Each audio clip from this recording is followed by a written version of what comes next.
यमुना किनारे खड़े हमारे श्याम यमुना किनारे खड़े।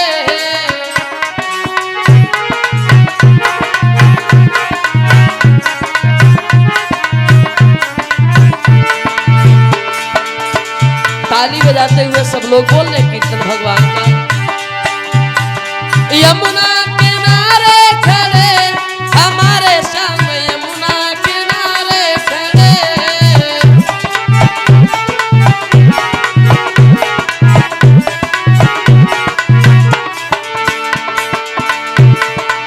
हाथ श्याम के मुरली सो है, हाथ श्याम के मुरली सो है।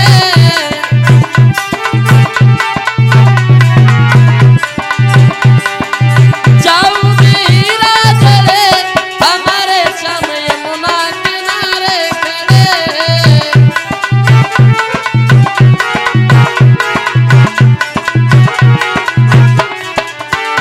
अरे यमुना किनारे खड़े हमारे श्याम यमुना किनारे खड़े।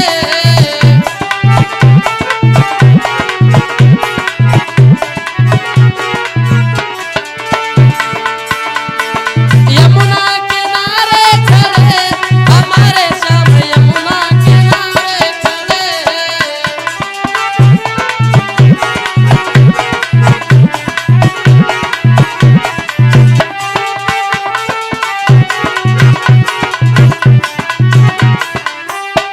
बोलिए सतगुरुदेव भगवान की।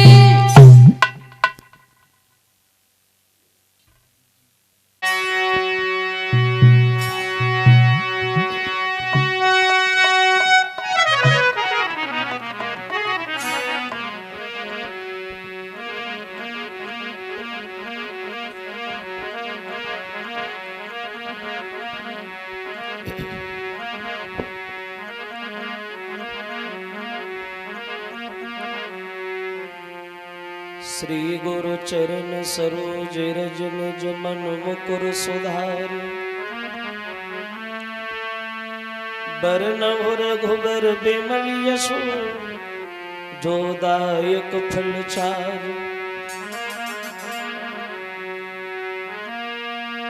तो बुद्धिहीन तन जान के और सुमिरो पवन कुमार। बल बुद्धि विद्या देहु मोय सोहरहु कलेस विकार। पवन तने संकट हरन मंगल मूर्ति रूप। राम लखन सीता सहित हृदय बसो सुरभूप। तो जिनकी कृपा मात्र से थोर मिलता नहीं कलेश को। श्रद्धा सहित तो प्रणाम है उन पूज्य गुरु ब्रजेश को।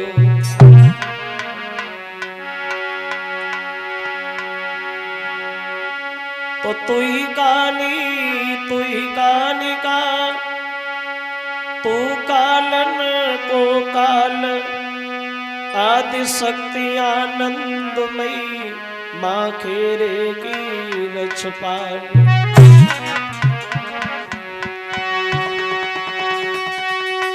तो श्री राधा माधव तुम्हें हम नमन करी हरिवार।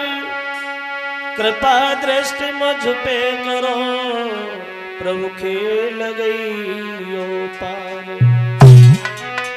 बोलिए सच्चिदानंद भगवान की।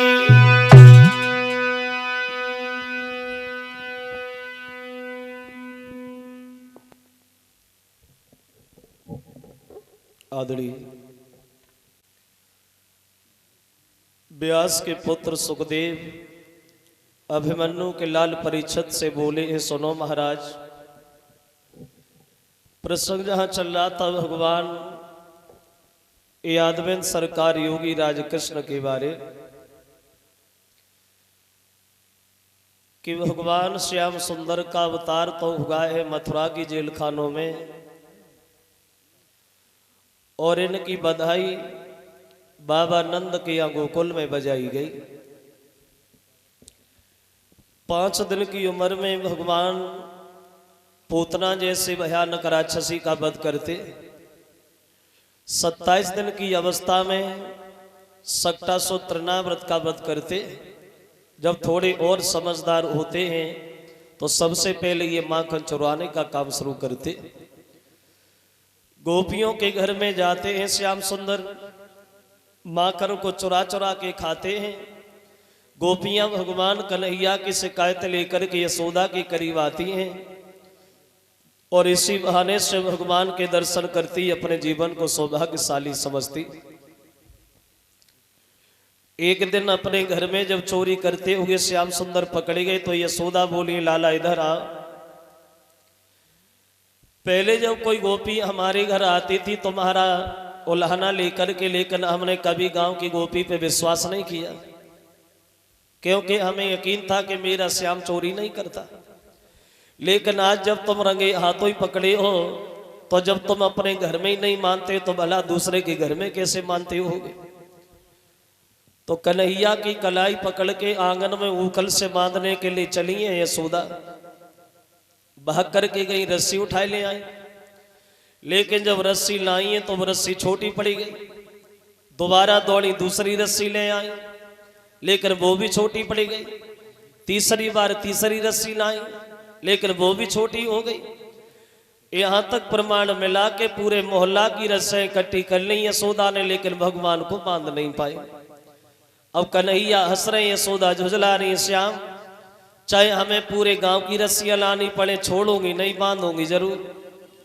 अब समझ में ये नहीं आ रहा है कि कन्हैया का शरीर मोटा हो रहा है या वो रस्सी घट रही है। यशोदा झुझला रही, कन्हैया हंस रहे। तो बाद में देख लिया मैया ज्यादा परेशान हो रही है तो एक छोटी सी रस्सी में ही बंध गए श्याम सुंदर। अब यशोदा श्याम को आंगन में ऊखल से बांधने के बाद अपने घर के काम में चली गई, लग गई जाके। तो यशोदा की तरफ देखा भगवान ने, अब हमारी तरफ कोई देख नहीं रहा है, किसी का ध्यान नहीं है, तो उस ऊखल को लुढ़काने लगे।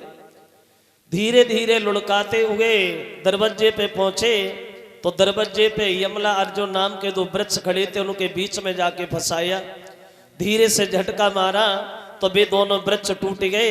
उन दोनों वृक्षों से 2 पुरुष प्रकट हो गए जो कन्हैया को देख के खूब हंसे। कौन थे ये दोनों? बोले ये दोनों जो थे ये पूर्व जन्म में एक कुबेर के लड़का थे, तब इनका नाम था कुंवर मलगिरी। भोले बाबा के वरदानी, कैलाश पर्वत पे निवास करने वाले, लेकिन ये घमंडी बहुत थे दोनों। एक दिन दोनों ने मदरा पान किया और जब शराब पी तो इन्हें नशा हो गया, और जब नशा हो गया तो बुद्धि खराब हो गई। और देखो ये आज से ही नहीं, ये तो हमेशा से ही होता है। शराब और बुद्धि में बहुत बड़ी दुश्मनी है। शराब और बुद्धि में कभी नहीं बनी, शराब अंदर और बुद्धि बाहर। तो दोनों ने शराब पी तो नशा हो गया, तो शराब के नशा में अपनी पत्नियों से बोले चलो स्नान करेंगे। चलो सरोवर पे पहुंचे, बोले स्नान तो करेंगे लेकिन ऐसे नहीं नहाएंगे। कैसे नहाएंगे? बोले आज हम लोग वस्त्रहीन होके नहाएंगे, बिल्कुल नग्न होके नहाए। दोनों पत्नियां मना भी कर रही है लेकिन नहीं मान रहे दोनों। वो अपने हाथों से ही वस्त्र उतार दिए, उसी सरोवर में बिल्कुल नग्न होकर के नहाने लगे।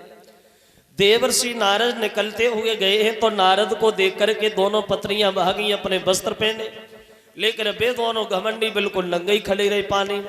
तो नारद को क्रोध आ गया, बोले मूर्खो, सब कुछ जानने के बाद में भी एक जड़ की तरह खड़े हो, तुम्हें बोध नहीं है। तुम दोनों को श्राप देते हैं, तुम दोनों वृक्ष बन जाओ। जब ये कहा कि वृक्ष बनोगे तो दोनों रोने लगे। बोले देवर्षि नारद, जब हम वृक्ष बनेंगे तो फिर हमारा आगे का समय कैसा होगा, मेरा उद्धार कैसे होगा? बोले उद्धार तब होगा जब 16 कला से भगवान कन्हैया का अवतार होगा, उन्हीं के हाथों से तुम्हारा उद्धार होगा। तो ये वही थे दोनों जो भगवान की विनती करते हैं और बार बार क्षमा याचना करने के बाद परम धाम के लिए जाते हैं। अब क्या होगा? अब इधर नंद बाबा जब ये देखते हैं ना तो कोई तेज हवा आई ना आंधी आई, लेकिन बिना हवा आंधी के इतने भारी भारी वृक्ष कैसे टूट गए। जब से कन्हैया जन्म लिया है गोकुल में तब से कोई ना कोई उपद्रव होता ही रहता है। अगर ये वृक्ष कहीं कन्हैया के ऊपर धोखा से गिर जाते तो क्या होता। तो डर की वजह से उस गोकुल का त्याग कर दिया और एक तुलसी का वन है उस वृंदावन में जाकर के सब लोग बड़े सुंदर सुंदर महल बना के रहने लगे। अब देखो इधर सब लोग वृंदावन में रह रहे और उधर एक दिन यशोदा से भगवान पूछे लगे मैया एक बात हमें बता। क्या? बोले भैया बलराम ग्वाल बाल सब चले जाते गाय चराने को, मैं अकेला रह जाता, मुझे अच्छा नहीं लगता मैया मैं भी जाऊंगा। तो यशोदा ने जवाब दिया तुम क्या करोगे लाला, हमारी गायों का ठेका है लोग चरा लाते। बोले नहीं मां मैं तो जाऊंगा। जिद ठाने गए श्याम तो यशोदा अपने श्याम को समझाने लगी लाला देखो जाओगे तो चले जाओ, लेकिन एक बात ध्यान रखना तुम्हारी जो इच्छा हो वहां जाना, लेकिन भूल करके एक जगह तुम न जाना। कहाँ नहीं जाना? तो यशोदा बोली है लाला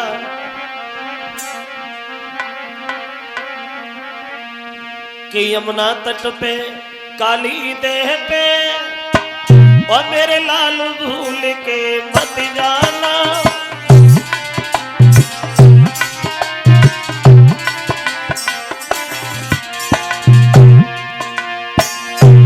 बोली है यशोदा लाला हर जगह जाना लेकिन काली देह पे न जाना, क्योंकि वो कालिया नाग वहां आके बस गया है जिसके जहर से यमुना का पानी बेसैला हो गया है। तो बोले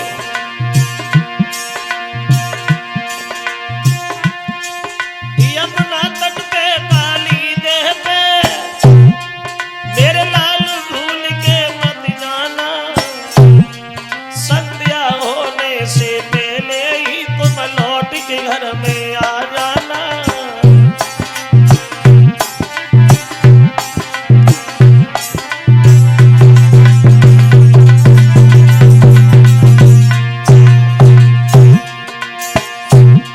काली देह पे नहीं जाओगे मोहन क्योंकि पानी बेसैला है।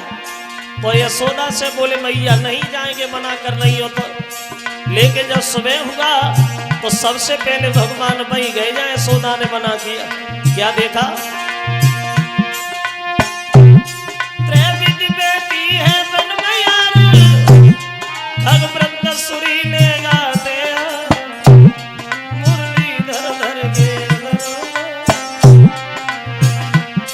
मुरली धर धर के अधरों पे मुरली की तान सुनाते हैं।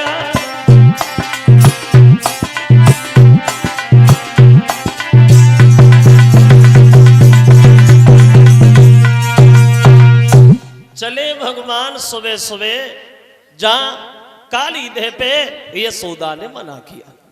देखा कि बड़ा सुंदर रमणीक जगह है तो भगवान बंसी उठा करके बजाने में लग गए वहां। अब श्याम सुंदर बंसी बजा रहे और उधर एक कंस का भेजा हुआ राक्षस जो था वत्सासुर, उसने मौका पाकर के बछड़े का रूप धारण किया और भाग करके कन्हैया के बछड़ों में जाके शामिल हो गया। लेकिन श्याम सुंदर ने उसे बछड़ा बना हुआ पहचाना और खेल ही खेल में उसका वध किया। बकासुर को कंस ने भेजा, ये बकासुर बगुला बन के गया लेकिन भगवान ने उसको भी मार डाला। कंस भेजने में लगा है श्याम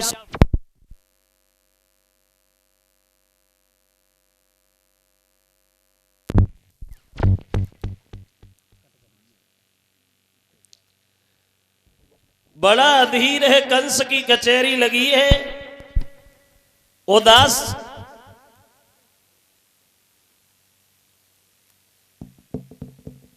चेहरा लिए हुए अपने दरबार में बैठा है वो कंस। अक्षमात देवर्षि नारद कंस की कचहरी में प्रवेश कर गए।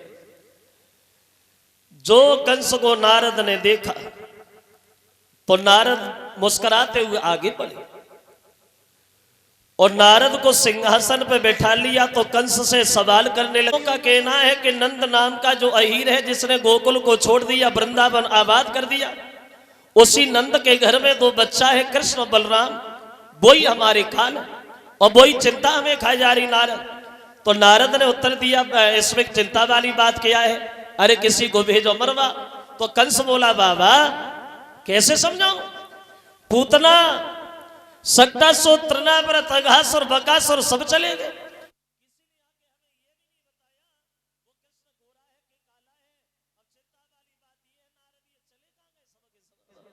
तो नारद जी बोले कंस सुनो, अगर हमारी बात मानो, हमारे उपाय पे तुम चलो तो दोनों मानने नहीं पड़ेंगे, खुद ही मर जाएं। कंस बोला बाबा बताओ जल्दी बताओ। अरे कब बताओगे, जब हम मर जाएंगे तब। बोले तुम्हें कौन मार सकता है। सुनो कंस, तुम्हें तो पता है यमुना नदी में जो काली देवी और कमल के फूल भी वही और कालिया नाग में रहता है, यमुना का पानी भी सैला है।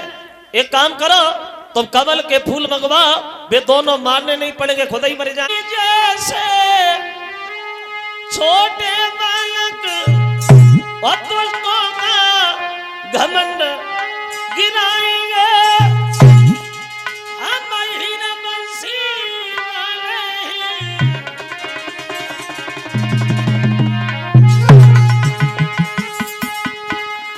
हम हीर बंसी वाले और मुरली तेरे द्वारा बजाएंगे, बंसी तेरे द्वारा बजाएंगे।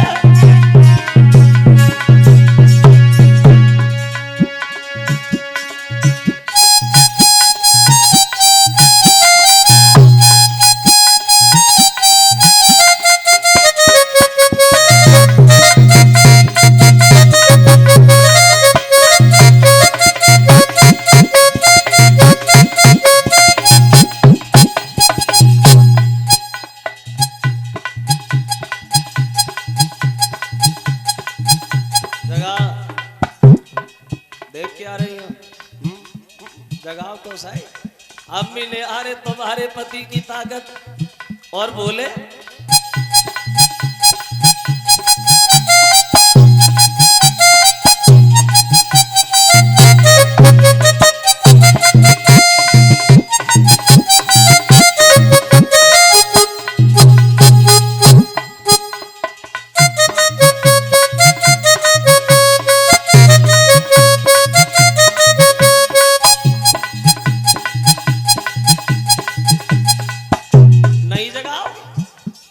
अगर जगाओगी नहीं तो हम जगाना भी जानते हैं। आगे बढ़े, क्या किया, इतना कह के नागनी पूछन दो दवाई, सोई फुकरी भरता हुआ उठो सांप सन्ना।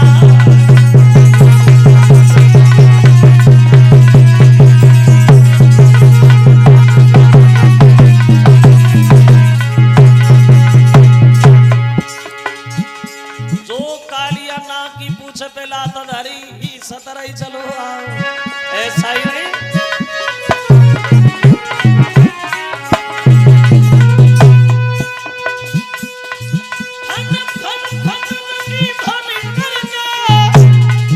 वो मन मोहन से चिपट गया, हन हन के फन मारता हुआ वो श्याम सुंदर से निपट गया।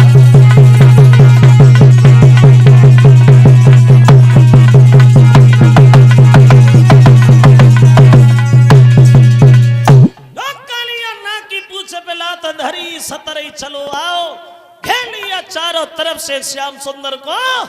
मोह से जब फुसकार को छोड़ता है तो यमुना का पानी भी खोलने में लग जाता है।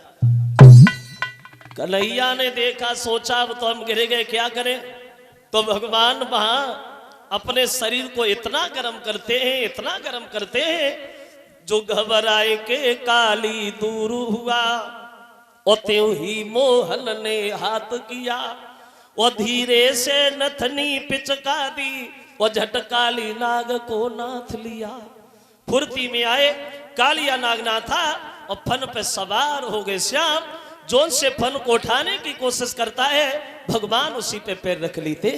मुंह से जो झागे न कर रही थी, खून बहने लगा, जिससे यमुना का पानी भी लाल होके चलने लगा। नागनियां हाथ जोड़ के खड़ी हैं, भगवान बंसी बजा रहे। साई नहीं अब नाचे फन के कन्हैया रे बंसी को बजैया रे वे मुरली को बजैया रे।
अधीर है कालिया नाग